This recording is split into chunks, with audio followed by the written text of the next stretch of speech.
오늘도 그대의 최고의 날입니다. 임은미 선교사 묵상입니다. 최고의 날. 너와 이것이 무슨 상관이 있느냐?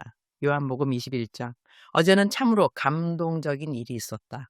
나는 어제 수원에 있는 조원교회에서 3일간의 신년 부흥회를 마치고 목요일 아침 호텔에서 퇴실하기 전에 홍성무 목사님 부부를 만났다. 홍성무 목사님은 이번 조원교회 부흥회 때 나를 이 교회에 추천해 주신 분이시다. 그러니 사실 조원교회는 내가 아는 사람이 단 한 명도 없는 교회에 설교하러 가는 것이나 마찬가지였다. 보통은 내가 설교하러 가는 교회에 최고의 날 묵상 식구들이 있기도 하고, 또 어떤 경우에는 그 교회의 교인들이 내 묵상 식구이기 때문에 당신이 다니는 교회 목사님에게 나를 추천해 주셔서 가게 되는 경우도 있었는데, 이번 경우는 참으로 특이했다. 내가 설교하는 3일 동안 홍성무 목사님 부부는 시간이 되는 대로 오셔서 내 설교를 들어주시고 또 기도도 해주셔서 무척 감사했다. 홍성무 목사님은 내가 참 좋아하는 목사님이신데, 인격적으로 참 좋으시고 한 사람 한 사람 한 영혼을 귀히 여기시는 분이라고 나는 생각한다. 케냐에서 약 7년 동안 나이로비 한인교회 담임 목사 하시다가 이제 한국으로 돌아와 개척교회를 하고 계신다. 마침 내가 수원에 와 있었기에 헤어지기 전에 함께 식사하고 싶은 마음이 들어서 목사님 부부를 내가 묵고 있는 호텔로 오시라고 해서 아침 식사를 함께 하게 되었다. 식사를 하면서 곧 3월에 송경미 사모님께서 케냐 선교사들을 위로하는 콘서트를 하러 오신다는 이야기를 했더니 두 분이 너무나 기뻐하셨다. 홍성무 목사님께서는 케냐에 계실 때 꼭 송경미 사모님을 모셔 선교사들 위로 콘서트를 하고 싶으셨다고 한다. 그러나 한국으로 돌아오시면서 그 기회가 없어졌는데, 이번에 송경미 사모님께서 케냐뿐 아니라 탄자니아까지 가셔서 선교사들을 위로하는 찬양 콘서트를 하신다는 소식을 듣고 너무 감사한 마음이 들었다고 하셨다. 그러시면서 그동안 잘 모아두신 헌금이 조금 있는데 그 헌금을 송경미 사모님 케냐 방문을 위한 비행기표 값으로 보내고 싶다고 하시며, 이 헌금을 어디로 보내면 좋겠느냐고 나에게 물으셨다. 그 이야기는 함께 식사할 때 하신 것이 아니고 집에 돌아가신 후에 나에게 문자로 보내주신 내용이었다. 그 문자를 받고 얼마나 감동이 되었는지 모른다.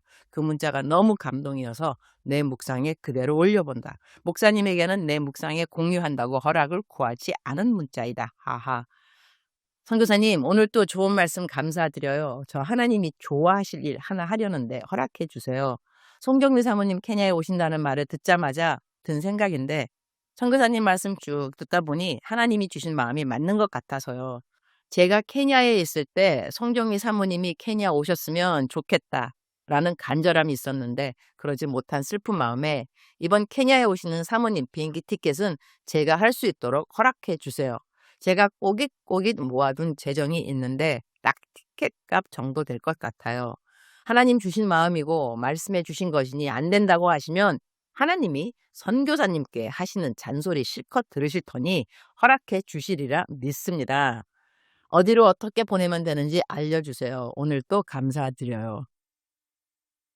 송정비 사모님은 여러 나라를 다니며 선교사들을 위로하는 콘서트를 하시는데, 사실 이 사역은 전부 자비량이다. 비행기표만 해도 혼자 가는 것이 아니라 콘서트 사역이기에 매니저, 건반 연주자, 엔지니어까지 최소 4명이 함께 움직여야 한다. 그러니 비행기표만 하더라도 4사람분이다.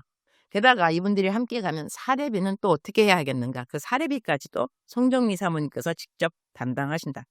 이 모든 비용을 펀드레이즈 해야 한다는 것이 얼마나 쉽지 않은 일인지 나는 너무나 잘 알고 있다. 그래서 이번에 케냐에 오신다고 하셨을 때 나 역시 케냐 선교사로서 조금이라도 도와야 하지 않겠나 하는 마음을 가지고 있었는데, 이렇게 홍성무 목사님께서 한 사람의 비행기표 값을 감당해 주시겠다고 하시니 감사와 감동이 아닐 수 없었다. 이번에는 케냐에서 탄자니아로 가야 되기 때문에 비행기표는 2번 따로 끊어야 하니 평상시 아시아 쪽 선교지 다니는 것보다 경비는 적어도 2~3배가 된다는 이야기가 된다. 재정도 많이 드는 이 사역을 위해 이렇게 기쁘게 협력해 주시는 분들이 있다는 것이 얼마나 감사한지, 또한 송정리 사모님께서 이렇게 쉽지 않은 길을 마다하지 않고 선교사들을 찾아와 주는 것이 얼마나 감사한지 모른다. 특히 아프리카는 비행시간이 무척 길다. 비행기 안에서만 14시간, 15시간을 보내야 한다. 비행기를 자주 타는 사람들은 이 시간이 얼마나 힘든지를 잘 안다.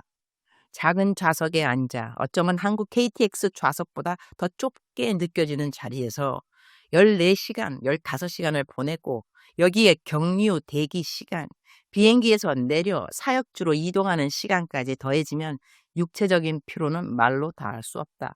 그 모든 피곤함을 감수하면서까지 선교사들을 위로하겠다고 오시는 송정리 사모님께 나는 진심으로 감사한 마음을 갖는다. 어제는 이렇게 케냐에 이전에 있으시던 선교사님의 귀한 헌금이 송정리 사모님의 이번 케냐와 탄자니아 선교사님들 위로 콘서트를 오는데 마중물 헌금이 되어주어서 너무나 감동적인 하루였다. 우리말 성경 요한복음 21장 18절에서부터 22절까지 내가 진실로 내게 말한다. 내가 젊어서는 스스로 옷 입고 원하는 곳으로 다녔지만 늙어서는 남들이 내 팔을 벌리고 너를 묶어 내가 원하지 않는 곳으로 너를 끌고 갈 것이다. 예수께서 이렇게 말씀하신 것은 베드로가 어떤 죽음으로 하나님께 영광을 돌릴 것인지를 알리기 위함이었다. 그리고 나서 예수께서 베드로에게 말씀하셨다. 나를 따라라. 베드로가 돌아보니 예수께서 사랑하시던 제자가 따라오고 있었다. 이 제자는 만찬에서 예수께 기대어 주여 주를 배반할 사람이 누구입니까? 라고 물었던 사람이었다. 베드로가 그 제자를 보며 예수께 물었다. 주여 이 사람은 어떻게 되겠습니까? 예수께서 베드로에게 대답하셨다. 내가 돌아올 때까지 그가 살아있기를 내가 원한다 할지라도 그것이 너와 무슨 상관이 있겠느냐? 너는 나를 따라라. 너와 무슨 상관이 있겠느냐 이 말씀이 내 마음에 와 닿는다. 나는 순회 설교자이기에 이곳저곳 여러 교회를 다니며 설교를 할 기회가 많다. 어떤 교회는 큰 교회이고 어떤 교회는 작은 교회이기도 하다. 큰 교회는 많은 성도님들이 있고 작은 교회는 성도님들의 수가 적다. 여러 성도님들을 만나고 여러 직분자들을 만나고 또 담당 목사님들을 만나면서 이런저런 생각을 하게 된다. 하나님께서는 왜 어떤 사람에게는 큰 목회를 허락하시고 어떤 사람에게는 작은 목회를 허락하시는 것일까? 하나님께서 그렇게 하시는 이유는 무엇일까? 나는 이 목회자 저 목회자를 만나보면서 다들 하나같이 훌륭하다는 생각을 하게 된다. 나는 설교를 하러 가기 전에 그 교회를 섬기는 목사님의 설교를 들어보는 편인데 지금까지 들은 설교 가운데 훌륭하지 않았던 설교는 하나도 없었다고 생각한다.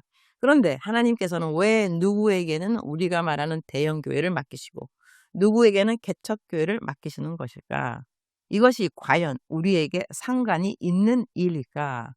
내가 하나님께 받은 소명이 무엇인지 정확히 알고 그 소명에 따라 순종하는 것이 가장 중요한 것이 아닌가 하는 생각이 든다. 베드로는 대외적으로 큰 사역을 한 것처럼 보이지만 사도 요한은 예수님의 육신의 어머니 마리아를 모시는 사명을 맡았기에 그렇게 많은 대외 사역을 감당할 수는 없었을지도 모른다.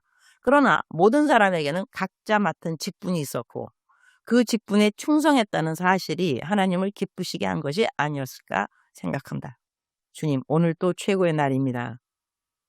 나에게 맡겨진 직분이 무엇인지 다시 한번 돌아보게 됩니다. 나는 많은 사람들에게 헌금을 보내야 하고 여러 구제 사역을 위해 헌금을 모아야 하며 아프리카 사역을 비롯해 여러 곳에 필요한 재정을 보내야 하는 자리에 있습니다. 여러 곳에서 헌금이 들어오기에 여러 곳으로 흘려보낼 수 있는 이 자리를 지금도 지키고 있지만 내가 과연 언제까지 이 직분에 있어야 하는지 하나님께서 나에게 무엇을 원하시는지 스스로에게 물어보게 됩니다. 하나님, 모든 때에 제가 어디에 서 있어야 하는지 어떤 자리를 지켜야 하는지를 분별할 수 있도록 도와주시옵소서.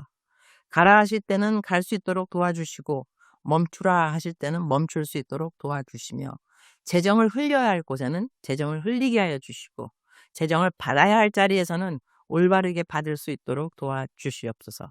이 모든 일이 하나님의 영광을 위함이며 하나님께서 사랑하시는 이 땅의 백성들을 위한 이름을 기억하게 하시고 제가 이 모든 일들을 지혜롭게 감당할 수 있도록 도와주시옵소서.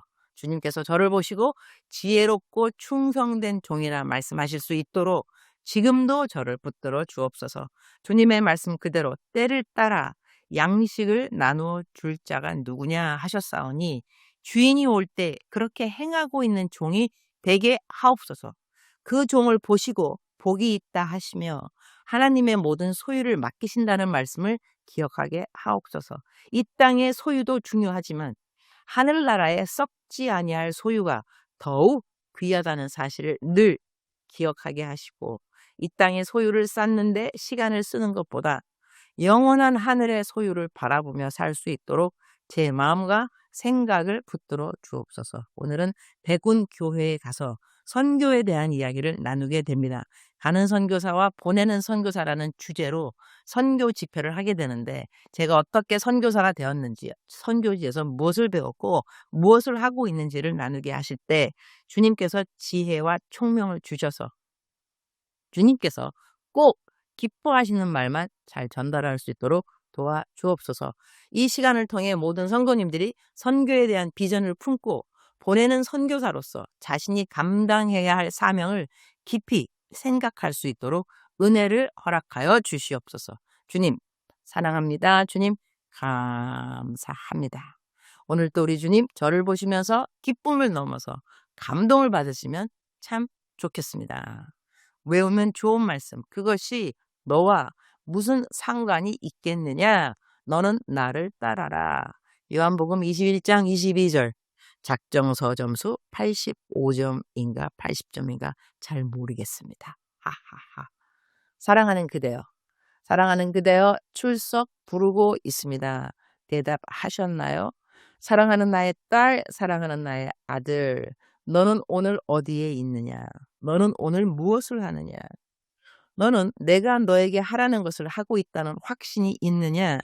확신이 있다면 어떠한 절망과 좌절이 온다 할지라도 그 일을 그대로 행할지니라. 그 길을 그대로 갈지니라. 너가 그 상을 잃지 아니할 것이니라. 사랑하는 그대여, 사랑합니다. 사랑하는 그대여, 축복합니다. 오늘 또 그대의 최고의 날입니다.